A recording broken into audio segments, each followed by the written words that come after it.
There's a lot of news in the press, isn't there, around cycling and what Team Sky going to do with their riders? Will Brad Wiggins ride in the Sky team with Chris Froome, or will it just be Chris Froome supported by the other guys?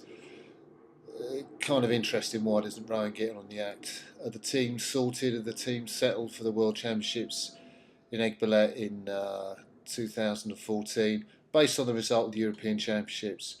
And I think that's a really interesting question. Certainly, big questions for some of the teams. The French, their eight, for example, didn't perform in the Europeans. Do they go to their home World Cup in Egberlet with the same men? Do they take the pair, Chardin and Mortlet, out of the eight? So they're going to win another gold. Presumably, the French lightweight double will win in Egberlet. Or do they leave those guys in the eight and try and hope they perform? They've got a big project to Rio. What's going to happen with the French team? And then it's really interesting to look at the British team. I think take a look at the pair of Helen Glover and Polly Swann. Well, for the trials, Helen Glover was due to row with her Olympic partner Heather Stanning, won the gold in 2012. The two of them, of course, Stanning went to the army, then came back. She's probably killing herself to try and prove a point that she was, sorted to get in that pair and got done for overtraining. Polly Swann's come back in.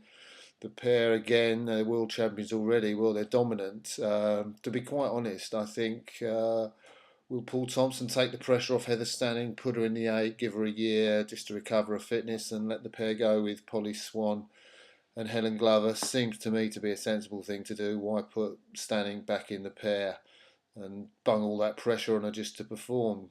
Give her some time. Possibly that's one of the options. And then again, it's interesting to look at the British situation. Jurgen Grobler gave the impression to me, certainly at the World Championships, he was going to stick with a four between Chengdu and the Rio Olympics.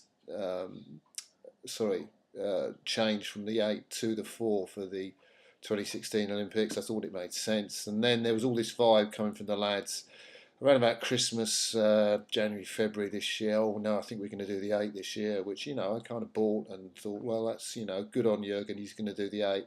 Then the team for the Europeans came out in this Super Four with Hodge, Nash, Gregory, and Sabihi, and it just stuffed everyone at the World Championships, at the European Championships. Sorry. So you kind of think, well, are they going to stick in that four for Rio 2016? I wonder because maybe Jurgen's made a point and the four is there, and will he bank it on one side and then say, take a look at the Germans, their performance, the Europeans think, well, I reckon I can put an eight that can maybe put a length on that crew and come back for the next World Cup with all his top men in the eight. So the four go in the eight, and I don't know who would win their places or remain in their places from the Europeans that won in Egberlet. Certainly an interesting prospect, and I don't think the British team is done or dusted for the World Championships from the team that we saw race in the Europeans. So a lot of different options. What will the team be? We'll know that in Egberlet. I think the entries come out in a few days' time, but questions.